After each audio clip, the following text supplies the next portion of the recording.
So she has been, like we said, she's been an expert witness in a ton of high-profile trials. But she's also was previously affiliated. She was on the board, I believe, of this organization called the False Memory Syndrome Foundation, which might clue some of our more astute listeners in to the type of testimony that she will be giving. Yeah, so I guess let's before we get more into her, let's talk about the False Memory Syndrome Foundation. Yeah. Or yes. FMSF. And I mix up these acronyms tongue twister all the time, so just bear with us. So the late 1980s and early 1990s was the golden age of satanic ritual abuse allegations. Yes, yeah. And without weighing in on whether or not scores of preschool teachers were, in fact, opening gateways to hell using children, there was a big backlash against this as well. And sort of a lot of debate about how memory functioned and whether memories could be implanted and stuff like that. It seems to me, you might want to go back maybe to the late 1960s, mid 1960s to really get some more information. Well, we will in a second. Yeah. Yeah. But the False Memory Syndrome Foundation came out of a very specific sort of set of allegations from a woman against her father. Yeah, Jennifer Freyd, the daughter of a man named Peter Freyd, and his wife, Pam Freyd. Yeah, quick thing about them there is their stepbrother and sister. Dude, when you texted me this today, that just blew my mind. Yeah. Somehow I skipped over that. This is those stepbrother, stepsister pornos. This is actually, if they kept the plot going after that, they end up getting married. Yeah. So there's maybe we'll link to it. There's a recent long form article, as they call it, in The Cut. It was about last year, maybe 2 years ago. I think so. Yeah. About the False Memory Syndrome Foundation and the case of Jennifer Freyd, the daughter of Peter and Pam Freyd. What basically happened was Jennifer started slowly to realizing, she says, that she was abused by her father. Yeah. Starting at a very young age. Now, she's never really detailed exactly what the abuse was. She says, even in the piece, she says, I don't see the point of publicly disclosing that, which fair enough. But she says that the closest that she'll get to describing it was molestation. And she says that one of her earliest memories was at the age of 3 years old. Yeah, I think it continued until she was a teenager, she says.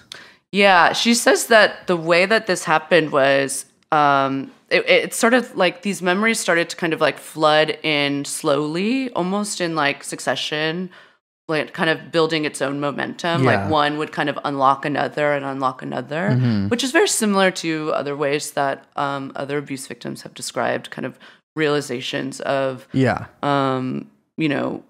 various abuse or traumatic events from their early childhood.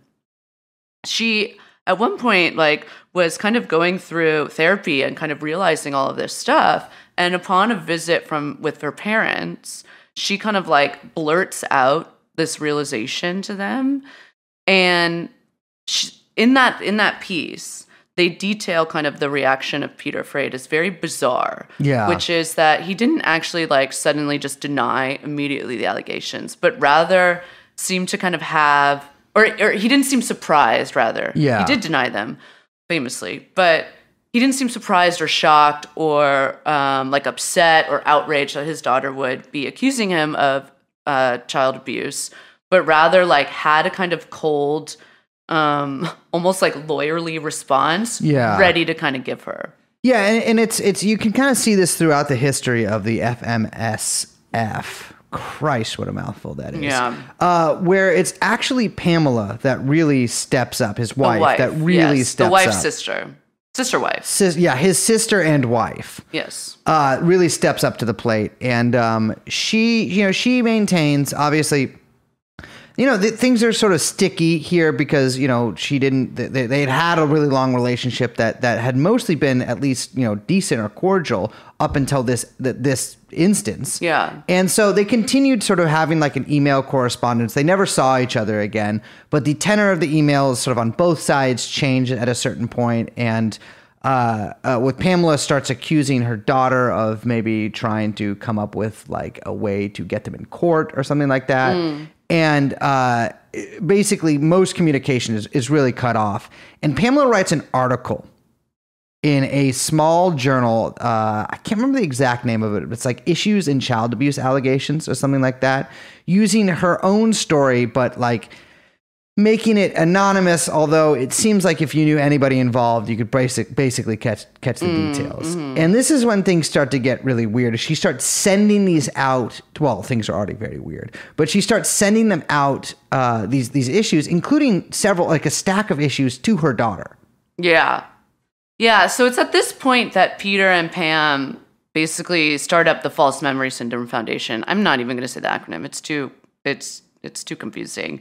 Where they start writing books, even not just papers, but books outlining different reasons why women would make up past abuse claims. So it's things that will probably sound familiar to you because this has become kind of, I don't know, weirdly like popular and commonplace. Yeah.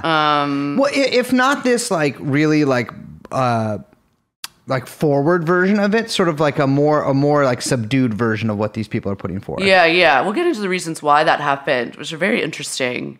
But basically it's like different reasons why women make up abuse claims. And it's always like, oh, you're in a bad marriage, or you've got like a shitty sex life, or you're facing career stress, or you're jealous of your mother. Or a feminist therapist, which feminist therapists come up a lot. Yeah. In False Memory Syndrome Foundation stuff.